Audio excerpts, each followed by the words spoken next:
Hey everybody, Justin Bush here, and we have a number of slides to go through, so I want to do my best to not take too long, so I'm just going to do my best to stick to the slides and not get too off topic, okay? So I have been talking about this for a while, but there is an exercise that I would like for a lot of you to incorporate if you can. Obviously, unfortunately, we can't do the barbell hip thrust specifically at the Fifth Life Studio, but I think a number of you have gym memberships to different places and things like that, and if nothing else, this will help you with understanding some of the new variations that we're doing at the studio in regards to different glute exercises. Okay, so the barbell hip thrust, the new king of glute training exercise. Okay, so let us get to it. So how do we get here?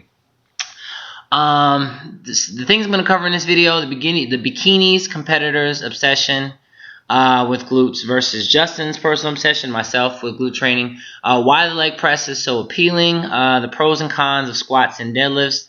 The champ is here, the barbell hip thrust, so kind of the whole point of this video, and then how to barbell hip thrust. Okay, if there are any anything misspelled or anything, I do apologize. I did my best to knock this out kind of quickly, okay, so I didn't get a chance to edit it. So, okay, so the bikini competitor perspective in regards to glutes, okay, so this is from a book that I have called The Secrets of the Bikini Competitor. So this woman is a bikini competitor, and she wrote a book, and it has some helpful stuff in it. And so one of the things she talks about when she gets to the training portion of the book, which I have placed here on the slide for you. First, let's define the bikini division look, quote unquote.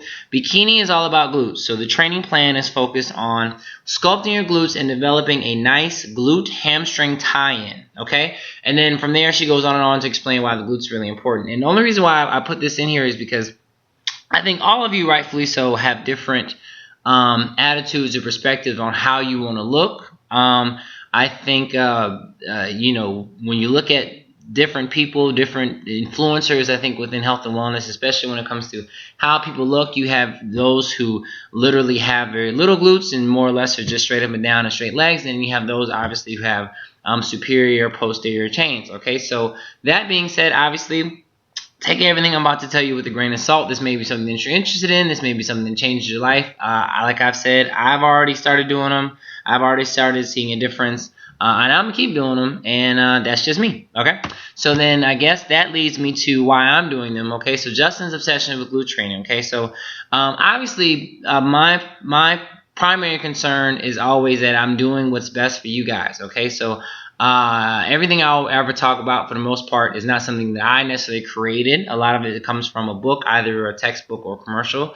A lot of it comes from just trying to read and understand biochemistry. But this one very much came from the kind of different books and then just seeing what people are doing. And then obviously my own personal application. So I guess let's talk briefly about the personal application, okay? So my primary goal is to provide divas with research-based training that burns fat and shapes a feminine physique. So my focus for you guys is that you look good in your clothes, you look out of your clothes or essentially naked, and then that you are functional, okay? I don't like when people can't move. You know, I don't want to say that it personally offends me, but I can tell you that one of the hardest things that I do, more so not when I train you guys, but when I train other people, is trying to encourage them to move, because I think you know, poor movement eventually leads to no movement, eventually leads to other bad things. Okay, so let's stop there.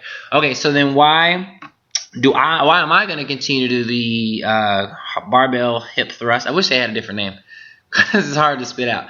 To train in a way that improves my own physical ability and conditioning to allow for athletic competition, endurance competition, and physique competition.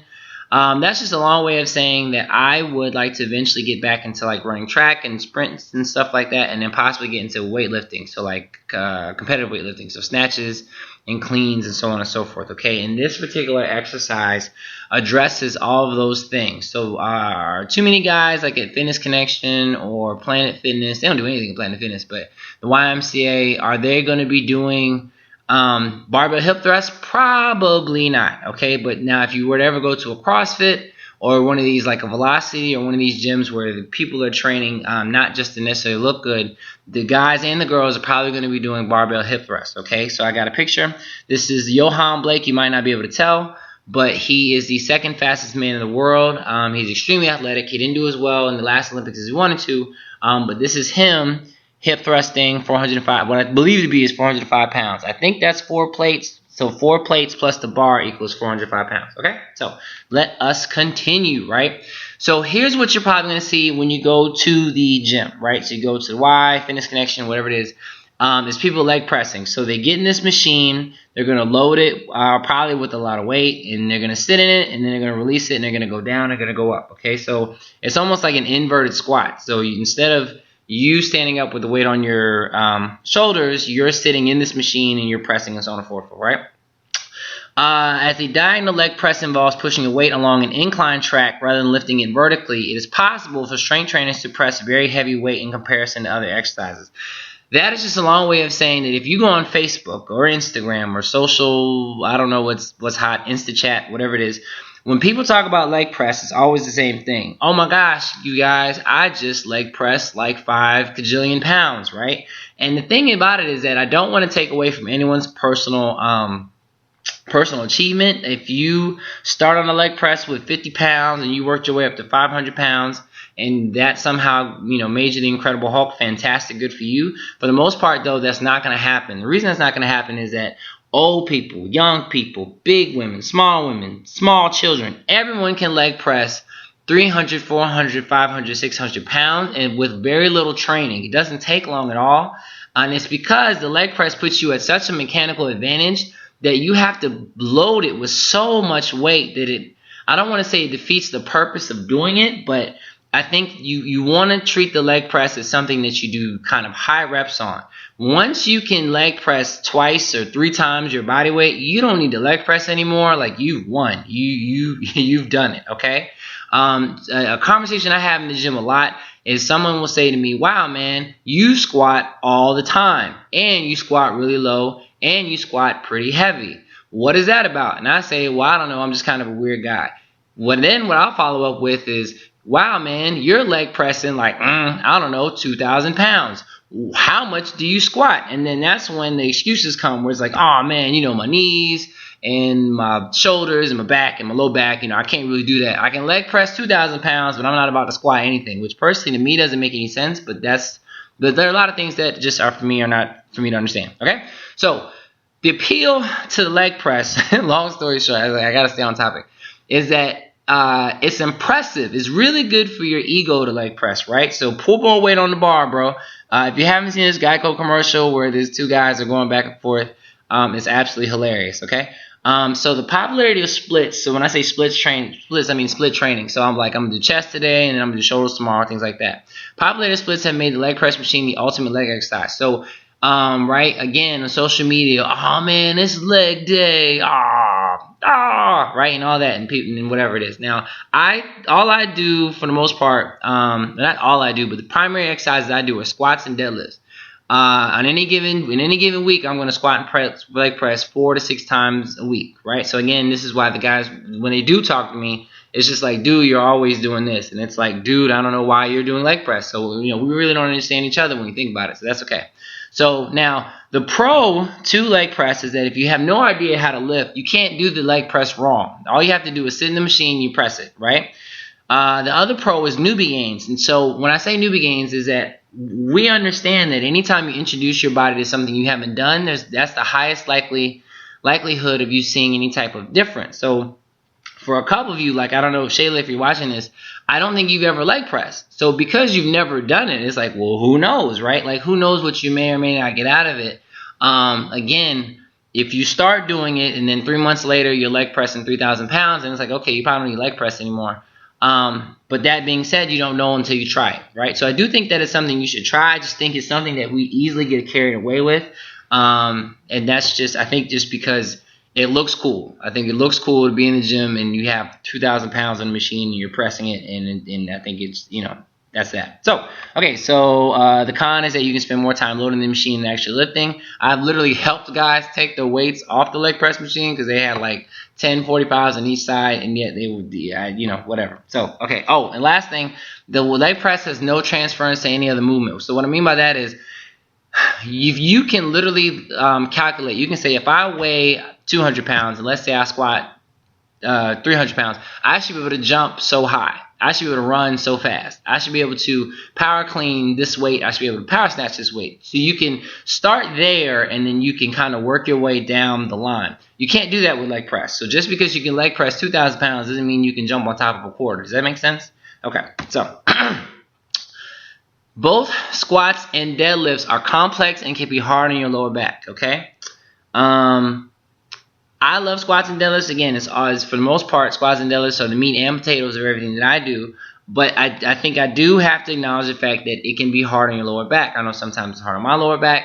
And if you look to the right, so if you look at deadlifts, you look at the top right corner where it says you deadlift 120% of your squat. What that refers to is that when you load your body with the actual weight, right? In a perfect world, you would have a ratio of a 120% deadlift to, the 100% of your squat. So in other words, you want to be able to deadlift a minimum of 120 pounds before you try to squat 100 pounds, right? And so you may be thinking, well, Justin, doesn't make any sense. Let's say you're trying to increase your squat, right? So let's say you get to 100 pounds in your squat, and you're like, okay, I'm stuck. I can't get any higher. Whatever.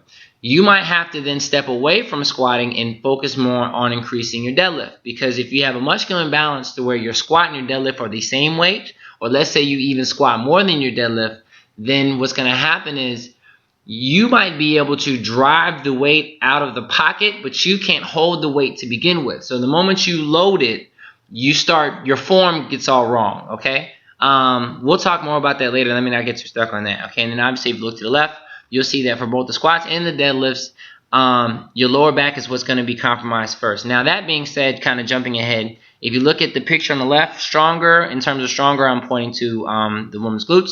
The stronger your glutes are, the less back pain, more specifically low back pain you have, okay? Anytime you're lifting weights, the moment your quads and your glutes start to give on you, when I say give on you, like run out of energy, or if your weight's really heavy and you can't, load it, what your body does naturally is then shift that weight to your lower back. If you've ever been moving like a heavy couch or something, you'll realize, like, think about moving or think about what people say. Rarely does someone say I was moving and I hurt my behind. Rarely does someone say I was moving and I hurt my quadricep. Very often do people say I was lifting something and I hurt my lower back. That's because if you can't overcome the weight with your quads or your glutes, you're going to shift that weight to your lower back. And if your lower back can't handle it, then that's when you have problems, so on and so forth. Okay, so this is from another book that I have, and this guy is the Glute guy. He's I would say brilliant. He's the one who actually created, or at least let him tell it, he created the barbell hip thrust. And what he did, so if you look at it, Gluteus, Maximus, average, Electromyography chart. All that means, electromyography, is that when they have this machine and you have these kind of little suction cups, right? So kind of like what they put on the people when you see them jogging in like a exercise science lab or kinesiology lab, whatever, and it just measures your activity, right? So if you look at the graph, you'll see some things that I think you're familiar with, right? So you got body weight high step up, that's in the middle, and it's showing you kind of the different numbers or whatever in terms of the activity. And what you want to do is you want to compare the numbers, right? So look at the very top, body weight glute bridge. We've been doing that more. So you got 29.1 for your upper glute max, 13.1 for your mid glute max, 17.3 for your lower glute max, right? So not bad. But then compare that to, and I put it underlined, the barbell hip thrust. Barbell hip thrust for that upper glute max is 134. So that's the highest amongst all these different exercises listed on the left, okay? For the mid glute max, the barbell hip thrust is going to be 62.6, which again, if I'm not mistaken, is the highest number. And then for your lower glute max, 72.9, which is higher than everything with the exception of your barbell deadlift. So that barbell deadlift is what's in purple, okay? Your Maximus, real quick, is the largest muscle. It's if you're looking at somebody from behind and you're staring at their behind, what you're staring at is essentially their Maximus muscle, okay? The medius and the minimus are going to help with the overall shape and creating that teardrop shape and giving you hips. But in terms of the muscle that probably matters the most because it's the most superficial, it's going to be that Maximus. So you're going to want that upper glute and that mid glute to have good size as well as that lower glute. And when you think about the lower glute, if we go back to the bikini competitor, where the woman said it in her description, you want to have a nice tie-in between your low glute and your hamstring. You want it to come at a 90-degree angle, right? So you want a 90-degree angle between kind of your gluteal fold, I believe that's what we used to call it in school, whatever, and then your hamstring. Okay, so that's that. Okay, so we're almost done. So how to barbell hip thrust. Okay, so let's talk equipment really quick. So, right, so let's say you walk in the gym and you do your warm up. What are you gonna have to do? You're gonna have to grab a bar. Okay, now the bar itself is 45 pounds. Okay, and this is actually confuses people a lot, because what happens is people who don't know anything about the gym will go in the gym, grab the bar, load the bar, and then not know how much the bar weighs. So then, like for the guys, more often than not, they'll put too much weight on there and then they'll get stuck. And then for the ladies, a lot of times they actually put too little weight on there. So it's kind of like, well, the bar is 45 pounds, and that's a lot. And it's like, well, not so much. Just depending on what you're doing, okay? So I think for you guys, and this is just what I think, but obviously you can experiment with this, I think all of you can start with the bar, which is 45 pounds, and then two 25-pound plates, right? So two 25-pound plates, you just grab, go to the little weight rack or whatever. You'll grab a plate. It should say 25 pounds on it, or possibly... No, it's going to say 25 pounds on it. 25 pounds on it, and you just put it on each side and a clamp, just like this woman has, okay? So what your gym should have are blocks, right? So what's going to happen is first you're going to grab your blocks, because you're going to have to load this on the floor. You're going to grab your blocks. You're going to place the blocks on the floor. You're then going to place the bar on top of the blocks. Then you're going to grab your 25, put it on one side, grab your 25, put it on the other side, and then put the clamps on. Then from there, you're going to have to kind of partially deadlift the bar with 25 pounds off of the blocks. Or you can take it one side off and then the other side off. Or if you want to ask a nice gentleman to take it off for you, I'm sure he'll be more than glad, because as I found out, which I may or may not get into at the end of this video, is that the men are paying attention to women doing this exercise, okay? So they will be absolutely more than happy to help you set this up, because I don't know, I guess we're just nice like that. Okay, so then you're going to need a flat bench, right? So there should be benches all over any gym that you go into, okay? So here's where it's going to get tricky. You're going to want to place that flat bench against something. The woman in the video that I'll just send you the link to her video, she was able to do it without placing it against anything. And she has what I believe to be 135 pounds, but then again, these are like plastic plates, so it may not be 135 pounds.